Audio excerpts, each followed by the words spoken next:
Hello, screenwriters, and welcome to Writing for Screens, the screenwriting step-by-step project episode, chapter, volume 144.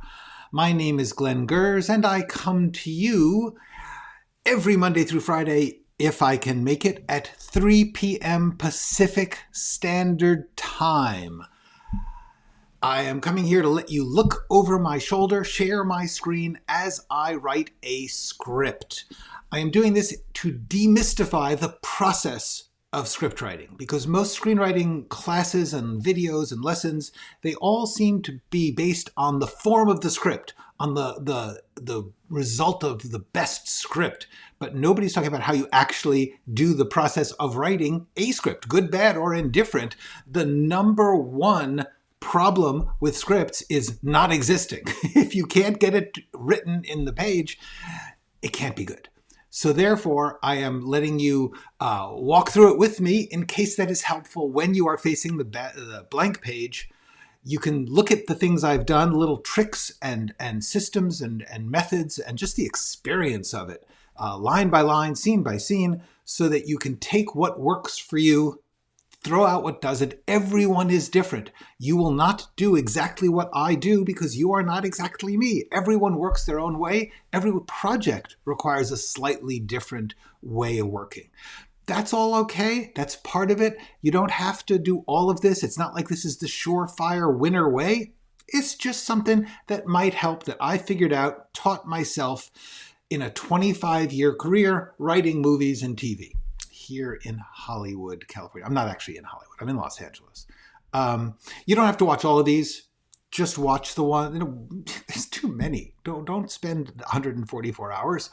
Do your own work instead. But drop in now and then. See how I'm doing stuff. Bop around. Enjoy. It is lovely to have you here. Hello, Maritletoso. Hello, Natasha. It is great to see you. We are going to start going through the script.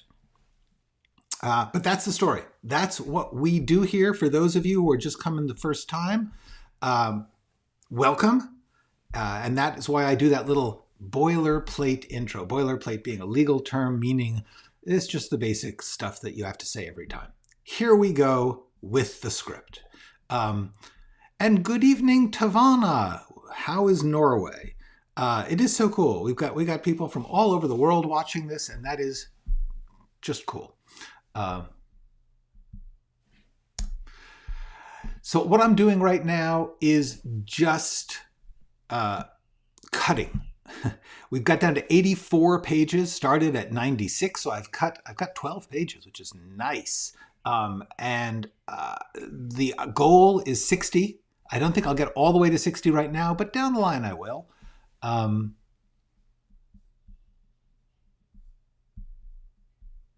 Okay. So right now, I'm not really worried even about the quality of the scenes. I am just trying to get them to have less words, less phrases that you don't need, trying to really focus it and make it flow. Hello, Rachel. Hello, Pedro. Yellow Pedro. Good to see all of you. I appreciate your showing up, even when the American Daylight Savings Time has messed everybody up. Sultan the Poet, a new visitor from Kenya, Africa, a student from Kenya Film School. Hi, welcome. Cool. Great to see you. Thank you for being here. Please give my best to Kenya Film School. All right. Let's see what we got here. By the way, this brings up something. I am not replacing other schools, other teachers, other anything. This is not like, oh, you just do this and then you know everything and you're set. Everybody has to try all sorts of different stuff. Whatever works for you and whatever you can afford is what you should do to advance your artistic career the way you want to. You should not feel like you have to do something. You don't have to go to film school. You don't not have to go to film school. It doesn't matter. Everybody works out the plan that goes best for them. That is what I want to teach everybody. That is the thing I had to learn. You figure it out the best you can considering your reality and your circumstances.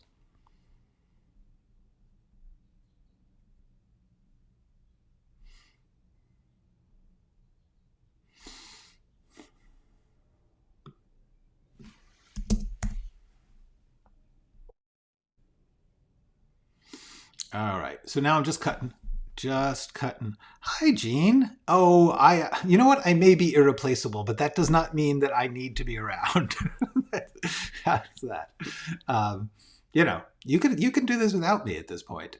And you can't do this. You can't do the live stream because it's my script. But you can do the writing part. You can write. You guys can write. Nothing. By the way, nothing is another one. Nothing should stop you from writing right now, today. There is no like, oh, when I get ready. Right now is when you are ready. Do the best you can with what you have as who you are, where you are right now. That's the secret to being an artist. Famously, Matisse, the great painter, when he became old and infirm and feeble, he could not stand at the easel and paint, but he loved making pictures. So he invented this thing called the cutouts, where he took colored paper and scissors and he cut different shapes and it made beautiful abstract art. Gorgeous. There's a book called Jazz. There's I think some kind of chapel where he did the glass designs. Anyway, the point is, even the greatest artist has to continually adjust to the reality of their life and their world. Suppose you write operas and you start out and you come from the world where they have great big opera houses, and then the culture changes and radio comes in and movies show up and nobody goes to the opera anymore, and the opera houses become little small private theaters with just a handful of no big sets and props. You write for that. That's what you do. Or you write musicals for Broadway. Okay.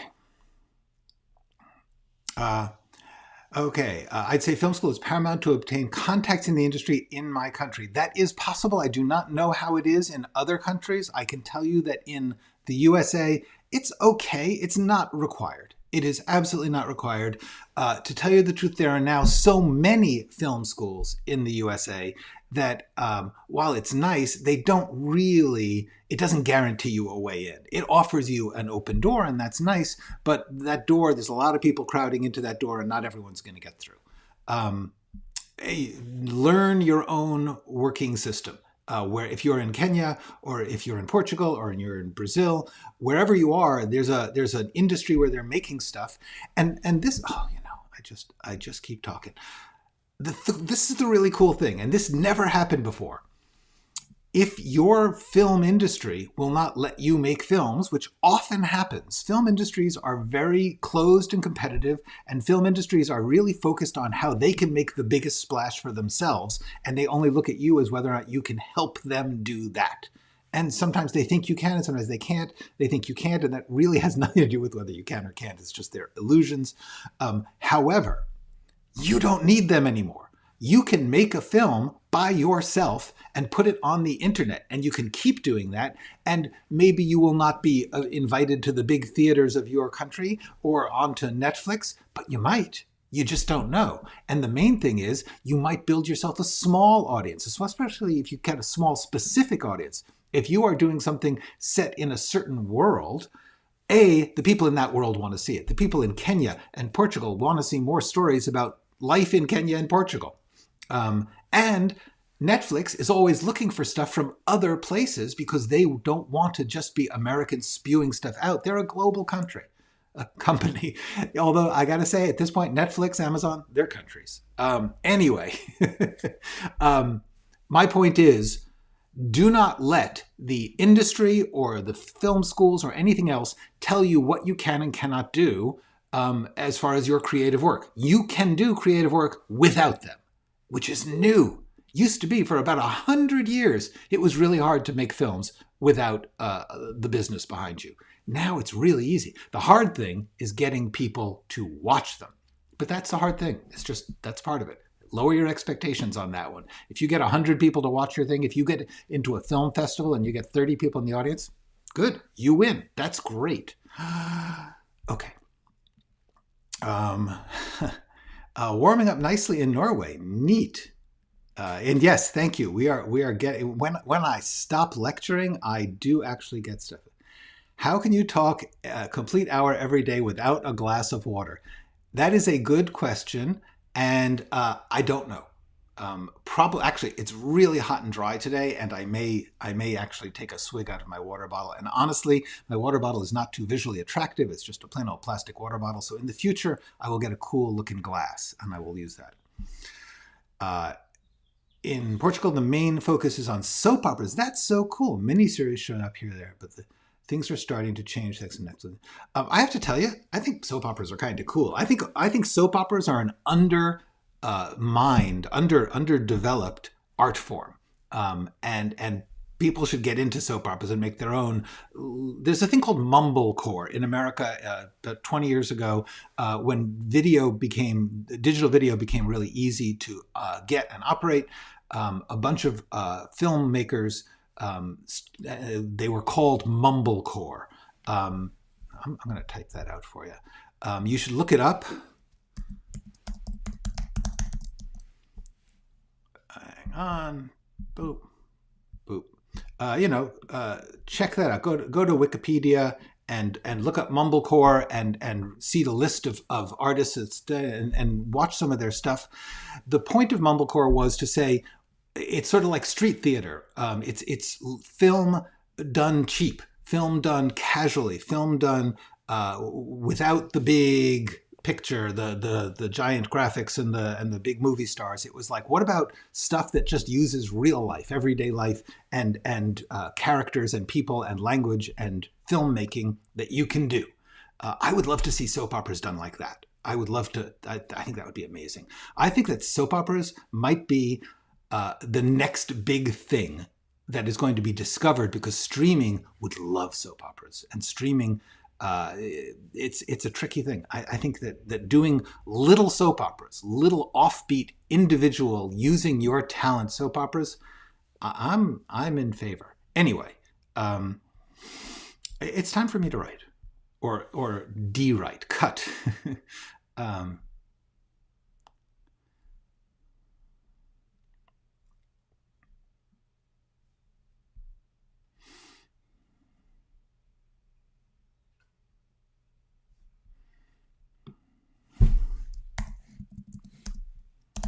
I'm just noticing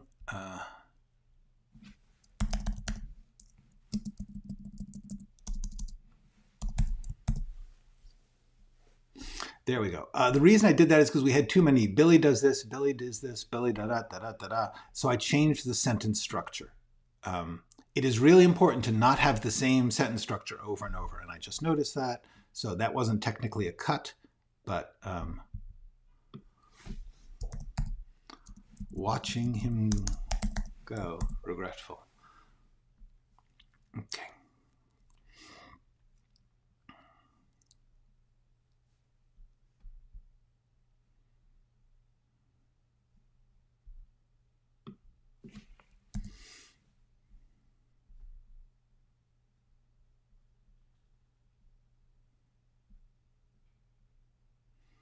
I don't think we need crowded sidewalks. I think that's evident, especially because we have lost in this crowd. I also don't think that has to be a shout, lost in this crowd.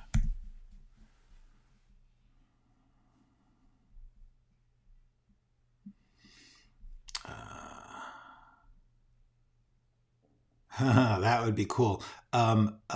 Yeah, there's some good. There's a series called the Hours. I think there was a series about a news program in England in the 60s. I think there were 2 seasons of it, which I rather liked. I saw season 1 and I thought, I was like, yes, the Duplass brothers. I love the Duplass brothers. And what I love about the Duplass brothers is they went into the mainstream, but they did not give up their values, which is hard to do. And I love them. They're great.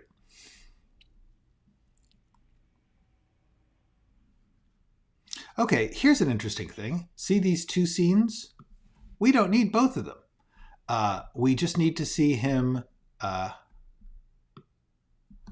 listening to the Crime Catcher podcast.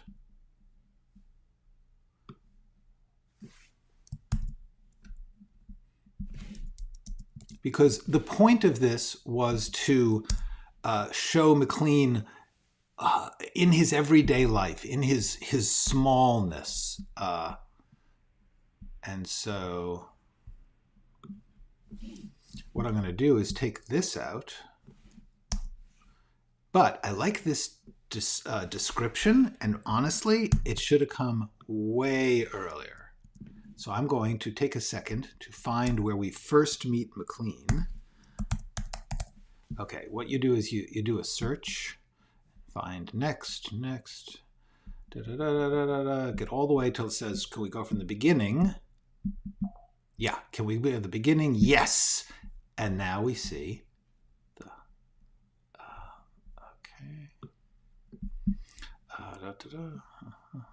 where's McLean? There we go.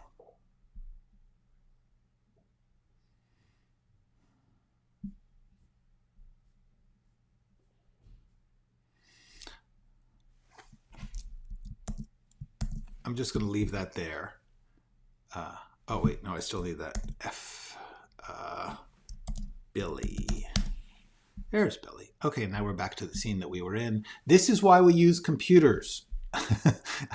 Otherwise, I would have had to turn every page looking for that. Now I found the scene and I cut. The main thing is now this moment is just a cool visual moment. It'll work. But there was no reason to have 2 beats of him doing essentially the same thing, which is listening to a podcast while he's living his ordinary life. And thus we continue. The trial of trial sounds good to me.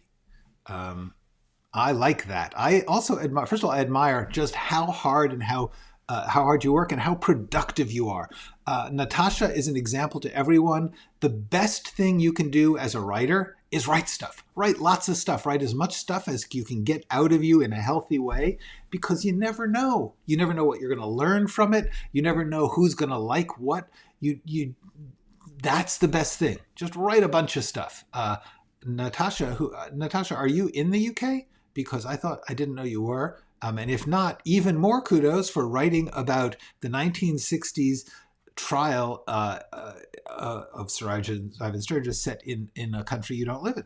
That's neat. I like it. If you do live there, it's still neat. It's good.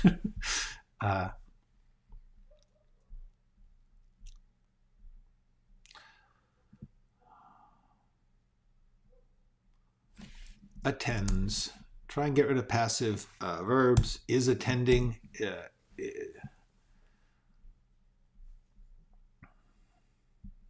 Plugged into IV drips. They don't have to be complicated. I'm not sure that we need this. It's true, but not important. And we're talking about chemotherapy already. So we know that some are going to be in better shape than others.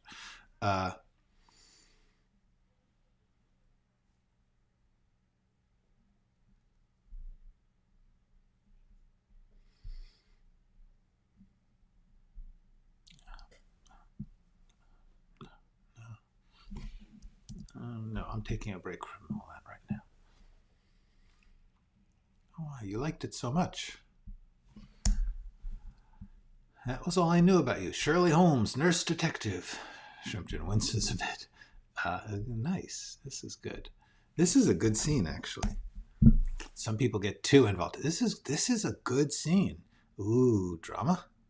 Kind of. Well, you're better off. I think so. All that looking up serial killers, it's not nice. What kind of people do that? You should get a nice hobby. Thanks, Mrs. Weitzman.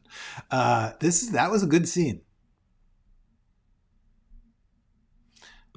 Make sure Mrs. Weitzman can't see. Now, what I meant was make sure that Mrs.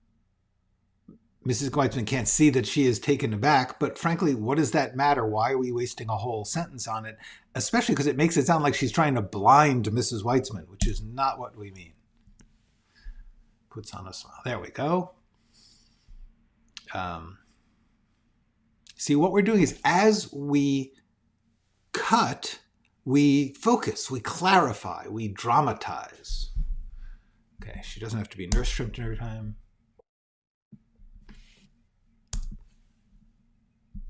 comes to sit. Sits behind her desk, slightly put out. Tries to shake off the conversation. Takes a deep breath. Well, this.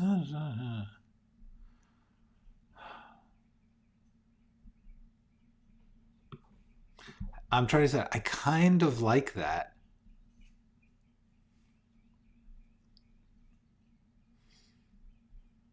This is just too much detail.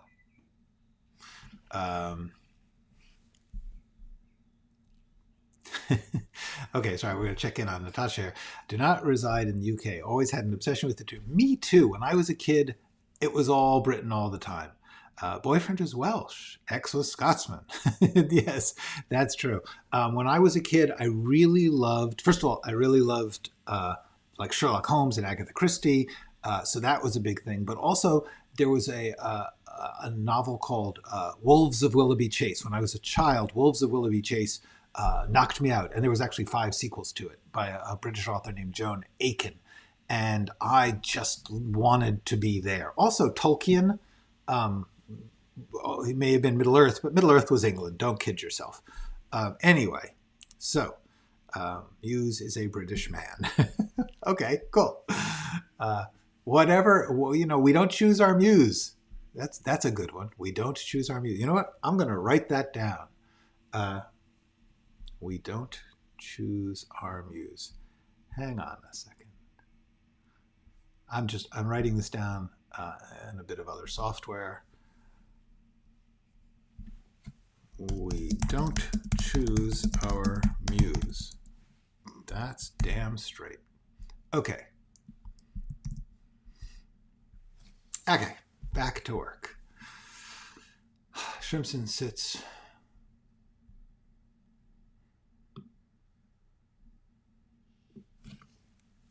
Sits at her desk slightly. Takes a deep breath. Ready to start. Sleuth. Man.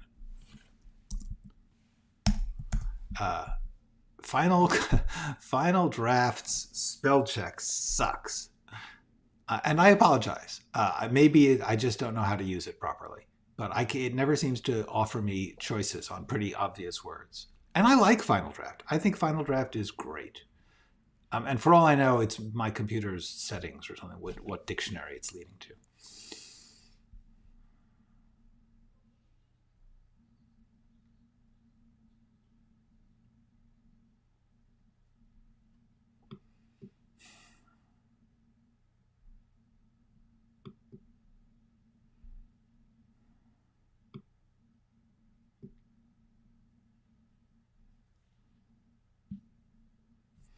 This is right. There's just too many sentences here.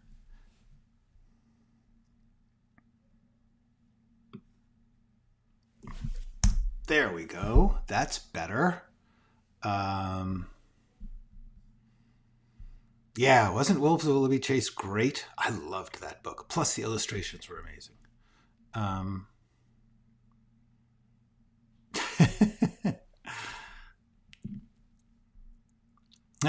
Yes. Albert Brooks wrote a very cool little movie called The Muse, where he wasn't it Sharon Stone. Anyway, yeah, definitely. We'll work that out.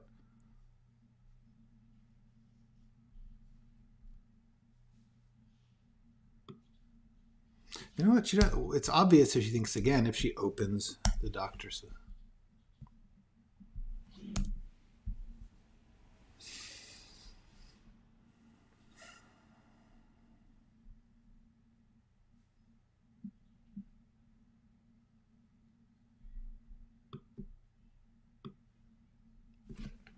Don't have to have every little detail on what she does with her phone. But I do like this. Puts the phone in her purse, puts the purse in a drawer, and shuts the drawer. Locks it. It might be too much.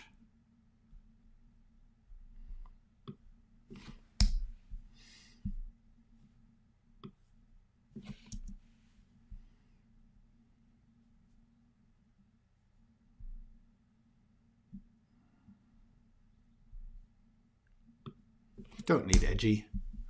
We get it. We get it. All right, we cut some words.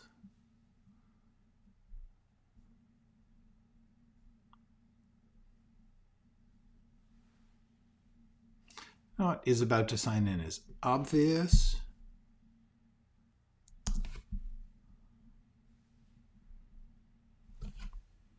Picks up her phone and opens the Dr. Sleuth website.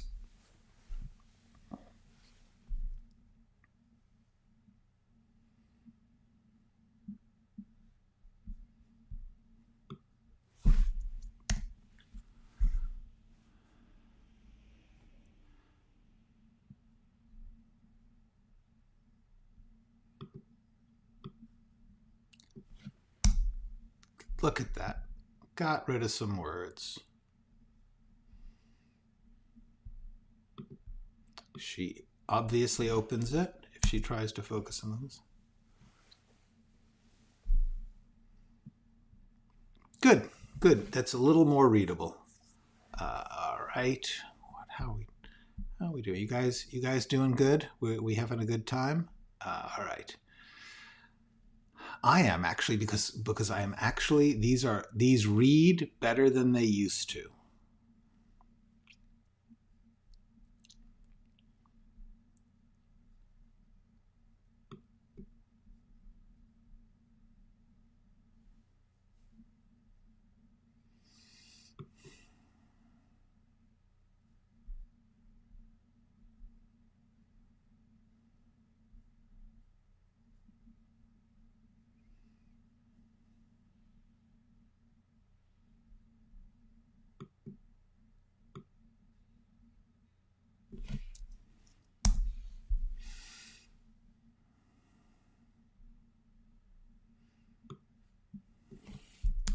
Yeah, look at that. We don't need all that. Wakes up. This seems just so long. Okay. Norman wakes alone, takes in the daylight coming around the window blinds. The fact that he's in a dead stranger's bedroom. You know what? This is what we do. Alone in a dead stranger's bedroom. Takes in the daylight. Okay, good, good, good.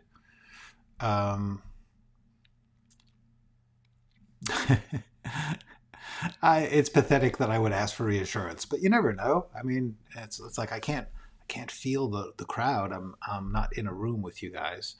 Okay.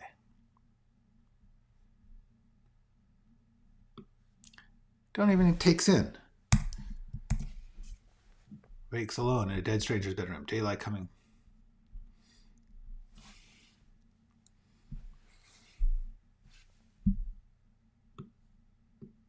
Coming around. It's not great. Check some of the sheets.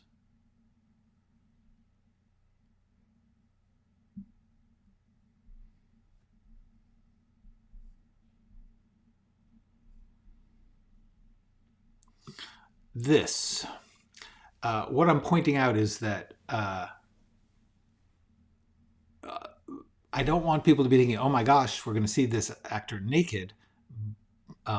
But he is naked, and so it would be staged as joy that he's getting out and the bed is blocking him.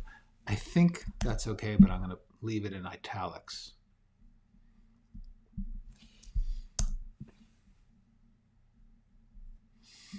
Okay. Pedro, do you mean one of your projects?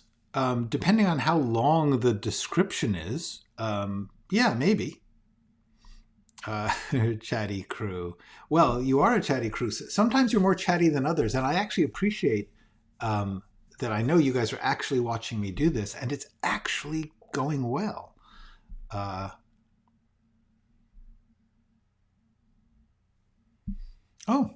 Recommendation from Jeff, new screenwriting book, Screenwriting for Dummies 2022 edition. Yeah, those dummies things, sometimes they're okay. Excellent. Good evening, Aaron. All right, let's just keep doing that.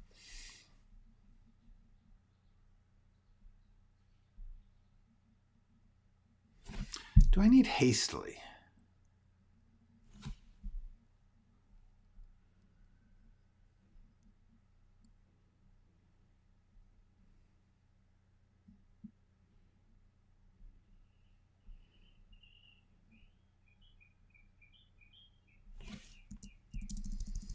The of course was bothering me.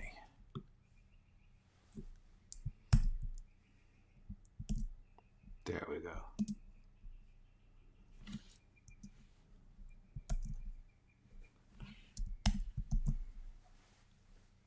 That's better. This way you can kind of ignore this.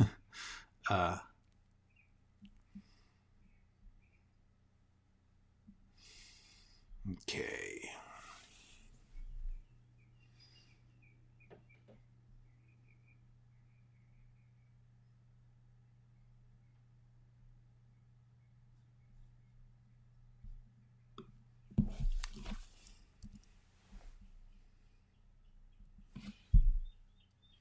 Do we need uncomfortably? No, it's obviously uncomfortable.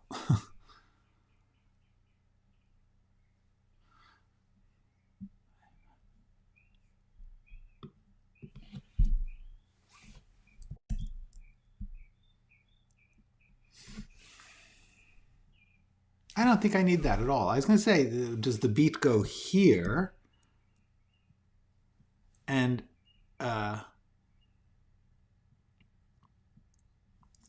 is that funnier? It's funnier, but it's a whole line just for a beat. And, you know, they'll figure it out. They'll put a beat where it works. That's okay.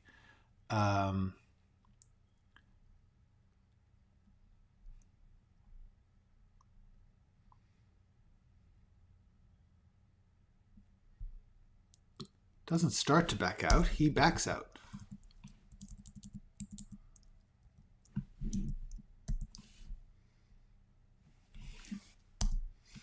Amused.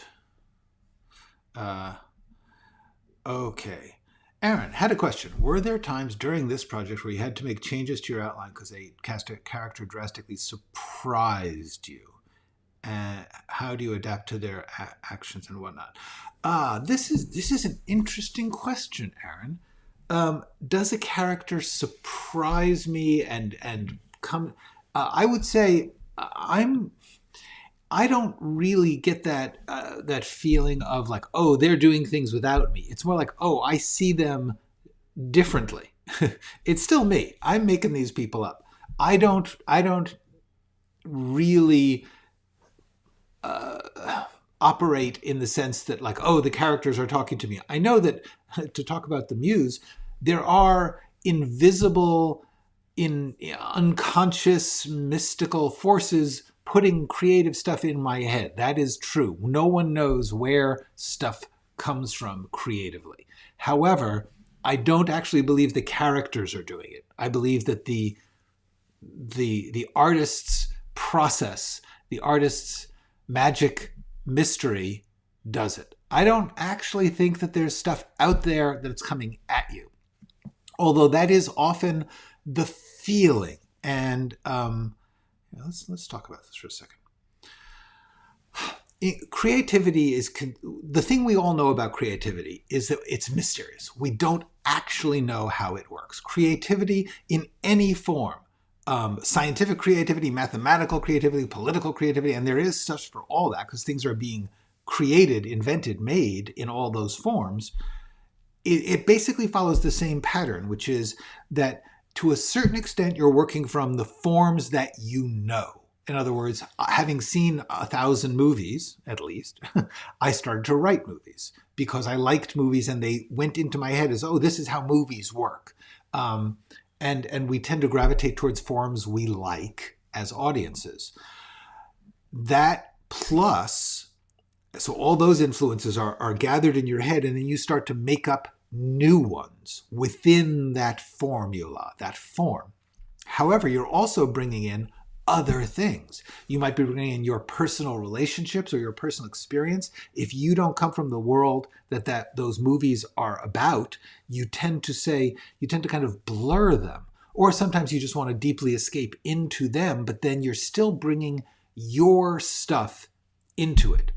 Plus, we all tend to bring other arts and other experiences into our creative work, so that you might like a certain type of music and you like movies, and that attitude or form or approach or mechanic of that music will subtly and unconsciously join with your understanding of how lines work and how scenes work and what rhythms of movies are. So the thing about that is that you can't understand how that brings up something that wasn't there before. That's the mysterious part that no one understands. From the beginning of time, that has been weird. So what happened is people have tried to explain that by saying, well, there's a muse. There's literally like a little spirit that's like going, hey, psst, let me tell you what to do. That's one way to look at it. And fair, it could be true. I'm not going to rule out any of this. Other people feel that the characters or the work itself is speaking to them. The reason I don't like that is because it suggests that the work is finished, that there's a right version out there and you're trying to get to it. And that's actually, I believe, an unhealthy way to be creative, because the truth is there isn't a right way. And that if you make a change, it will change the end result. And that doesn't make it right or wrong. It makes it now that's what it is.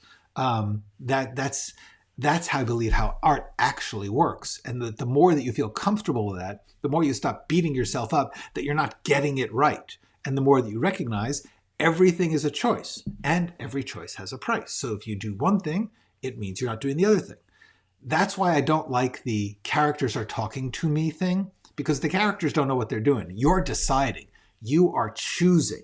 And I believe that artists work best when they own that they are choosing, that they're like, I think this is cool. I feel that this person would be more interesting if they did this unexpected thing. Now, I may have to change my whole outline to get back to Aaron's question in order to get to that thing that I just discovered, because I may have had one version of the character in my mind when I started. Usually that's partly borrowed from someplace else. And then as you begin to put things together, you create a new sense of those characters. And you eventually create, he's going to take the ping pong ball and put it in the watermelon. Whatever it is that he's going to do that's going to be, oh, wow, who would have thought of that? And that's his defining action. And then everything else falls into line around that. Well, you didn't necessarily know that was how it was going to work out when you started working him up. But once you've made that decision, you rearrange and judge everything according to those discoveries. Those discoveries are not discovering something that was waiting there to be discovered. They're discoveries within your own creative consciousness of what you want to make this.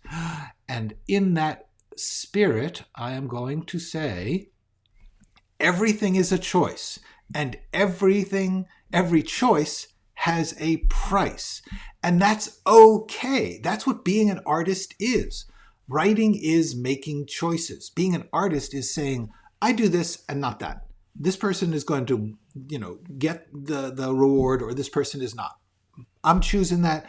And then you have to negotiate with the other people who are like, oh, I would really like it if they didn't. And then you have to say, well, they're paying my bills, or they're the ones who own the theater or whatever. I'll have to do their version. And then you try and be creative with that. If you're thinking the character has told you something, it gets harder to do that. Okay.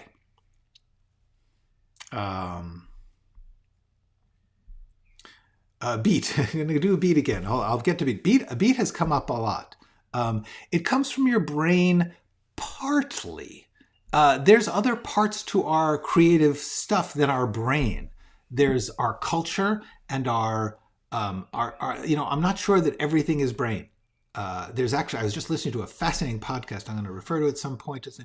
The Ezra Klein Show. There was a interviewing an author of a book called The Extended Brain, and about how the fact is that your body actually influences your brain influences your body, your world influences your body and your brain, and it's all much more complicated than just you got some wires in your head and they go together and they make things logically.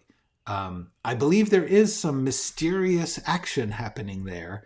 I don't think it is the result of a specific external spirit, but I, once again, won't rule it out.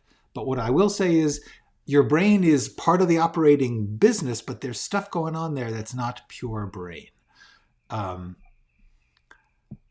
Yes, I like beats too. I will talk too much, and you can have too much Mamet, but it's good to have some Mamet. I understand where you're coming from. Yay, that's good. Yeah, that's my experience. Hello, Kirby. My characters talk to me. Maybe I'm psycho. No, because some people, that's how it feels. And they're just like, is it any different to say the muse is sitting on your shoulder whispering to you? And then sometimes the muse leaves and then you're really pissed. Or your characters are somewhere out there living their lives and they tell you stuff. Those are all absolutely fair ways of describing the creative experience. Cool. I am so glad. That is cool. Now let's get back briefly to beats. The beats. Beats is a very popular question. So let's talk beats. Like for instance here, this is indicates because she's not just beating. She's not just taking a pause. She's actually pointing or gesturing or whatever. Indicates. I said that specifically because I didn't want to say how she indicates. However, let's look for some dialogue where we can put that in. Here. Okay. If you put in beat, Jeff is asking, is that okay? That beat there. Beat referring to, here's what a beat refers to. A beat refers to a small pause, but it also can refer to a change of approach or change of subject.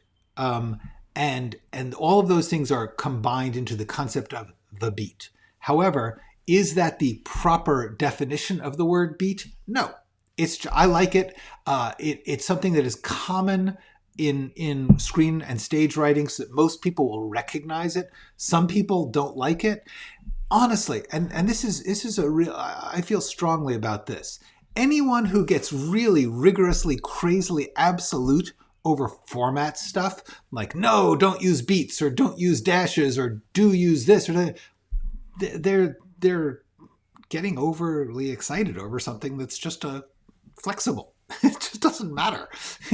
We get the idea. Beat. Okay. You don't like it. Don't do it. But to say like, oh, that screenplay is terrible because it uses beat, that's insane. That is this, let's put it this way. And I do not mean to offend anyone, but there were massive wars during the Middle Ages over whether or not the priests did the blessing with 2 fingers or 3 fingers, I believe. Like that was part of the doctrinal argument over, and it represented obviously more than just it's not the Boy Scouts, it's I believe the Trinity or not. But anyway, the point is like people died over that. That's wrong, in my opinion. There's got to be a better way than slash and burn over doctrinal differences. And I would put beat in on the doctrinal difference of you don't like it, okay. If you are buying the script and you want to tell the writer, take all the beats out, cool. You have that right. You're buying it. Otherwise, take a deep breath and enjoy the ride. Okay. So that, Jeff, is my beat lesson. There are different definitions of the word beat. Some people use it to mean scene, as in a beat sheet being an outline. You can say that. I think it's a waste of a word because you already have scene. So why call scene something other than scene? You don't have a word for that beat. So like small pause, mental adjustment.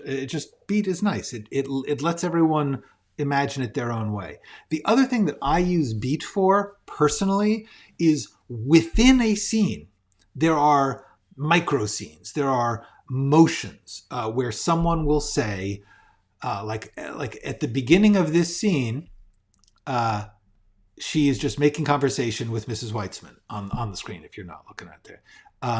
Mrs. Weitzman then says, tell me about your detective stuff. I want to be distracted.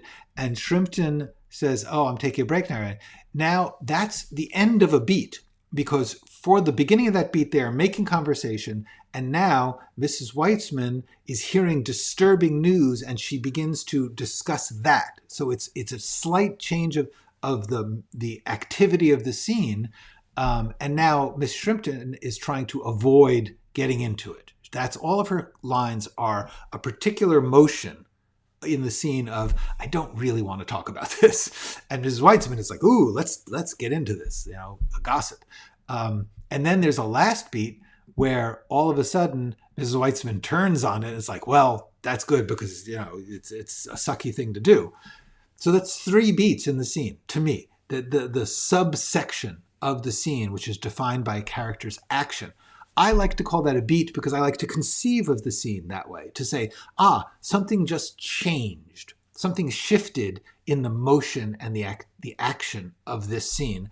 I call that a beat. Other people, I don't know what they call it, but it doesn't matter. It's my show. Okay. Cool. Jim Olds, I'm not going to tell him what to do because he wrote one of the great screenplays of all time. Although, let's be fair, Jim Olds was based on a novel, was he not? And therefore, if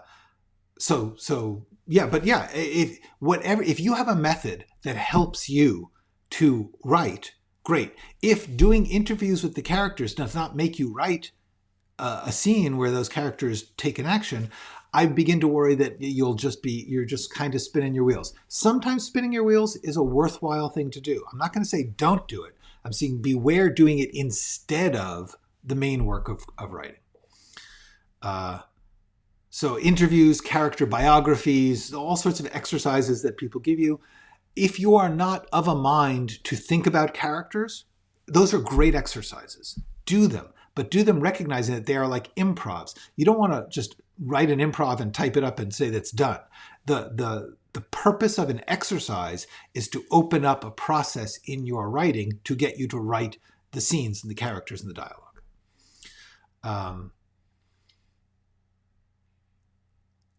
Yep. I think that all those ideas about muses, characters talking, rationalize and understand the process. I don't know that it's always rationalizing. Sometimes it's metaphorizing. It's trying to describe a thing that you can't quite get your hands on. So you find a name for a picture for it. You're gonna have to take out pregnant pause at some point. Yes, exactly. If you have a technique, as long as it is healthy, if your technique is you take a lot of meth, bad technique, do not do it. If you have a technique that helps you write and is healthy and does not, and it doesn't mean like screaming in the middle of the night and scaring the hell out of your family, do your technique. Whatever works for you is cool, as long as there are not horrible consequences in your life or in your health. Yes, exactly, Aaron. Yes, different people have different feelings about beats. Absolutely. I have a Weitzman in my marriage counseling series. Okay, I missed something there. I missed the Weitzman. Not sure. Okay, Natasha, catch me up on that one. I'm going back to writing. Oh, Weitzman. Here's Weitzman. Now I know what Natasha's talking about.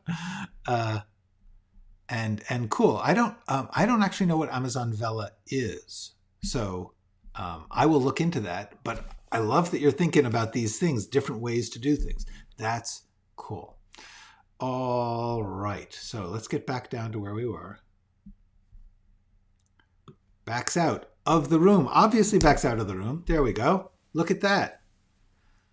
That's a better line than it was. This is why we cut things.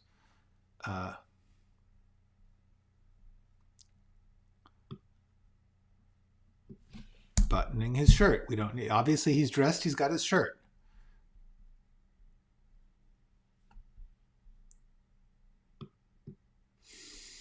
It bugs me that I have a line with just a dash on it.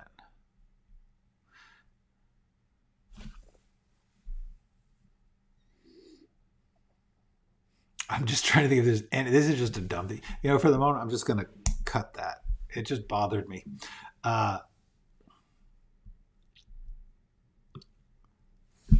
Cooking, not hunting.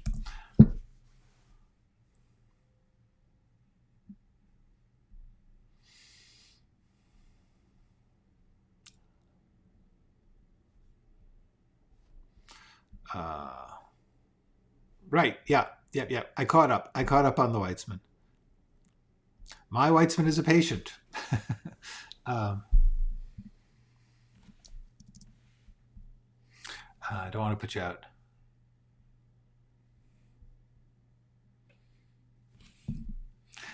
Do I need this? For the moment, I'm going to leave it in because I don't want this to go too fast. I mean, there is an adjustment here, a mental adjustment. She is actually stopping to confess.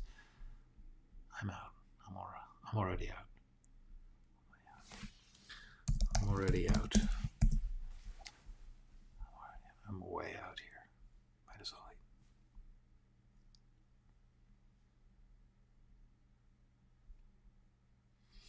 This doesn't thrill me, but I'm going to leave it for now. Doesn't have to, you know, nods, screw that.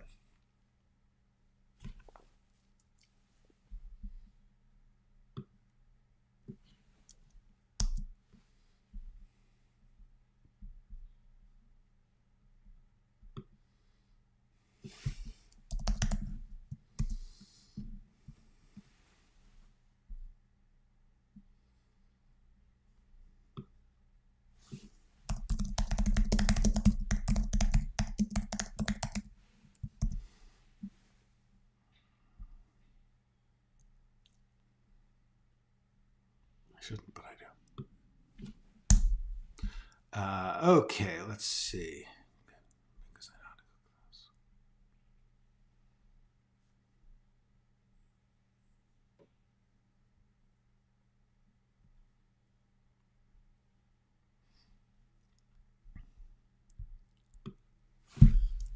this. Mystery solved.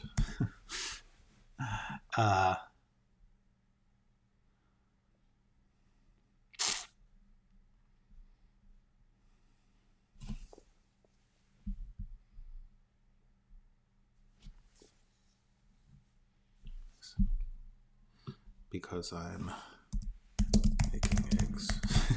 That's better. Good, because I'm making eggs. Gotta have a frying pan,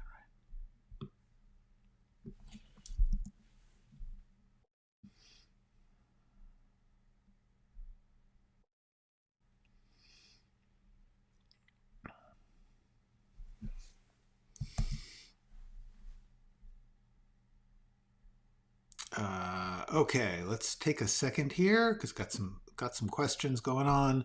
Important question: do you ever get back pain from sitting and working too long? What do you have any solutions to prevent it? I do not generally. However, I know people who do, and I would say the answer is on the internet.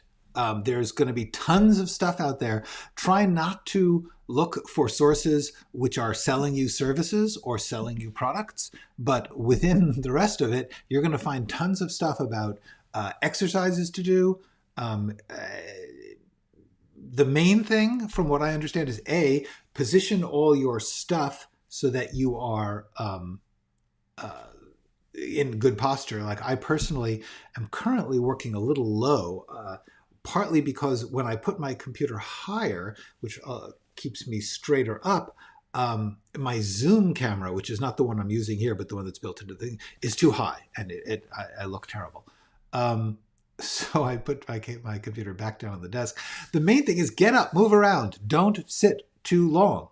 That is the most important. We're just going to sign off on this, right? Because we're getting it at the end. So let's just talk. Always stop writing, like set a timer, set a little kitchen timer, or if you don't like the ticking noise, get a sand timer. But in some way, every 15 minutes or so, 20 minutes, get up, stand up, move around. This is very, very important. It is unhealthy to stay in one position for too long, particularly sitting down. So how to fix that? Look on the internet for exercises that help with backs, and be sure that you're standing up and moving around frequently, at least every 10 or 15 minutes, just for a second, they say if you just stand up and move for 1 minute and then sit back down, it does good things for your systems. So long, Jeff. Nice to see you. Tom Lewis, I understood from much clearer once I understood the concept of the adaptive unconscious. I don't know that's theory or concept, so therefore I'm just making my own up as I go along. I am doing my best to try and figure out from a mixture of what I read about other people and what I experience myself, and that's what I'm telling you. It is not the only right way. It is not the best way. It's definitely not the only thing you should look at. It's just what I know, and I'm offering it to try and help. And with that, actually, we're getting to the end of the hour. So tomorrow is another day, as the movies like to remind us. See you guys tomorrow. We're doing good. We didn't cut a whole other page, but we got good cuts, and I know some cuts are coming. So okay, great. Go write something.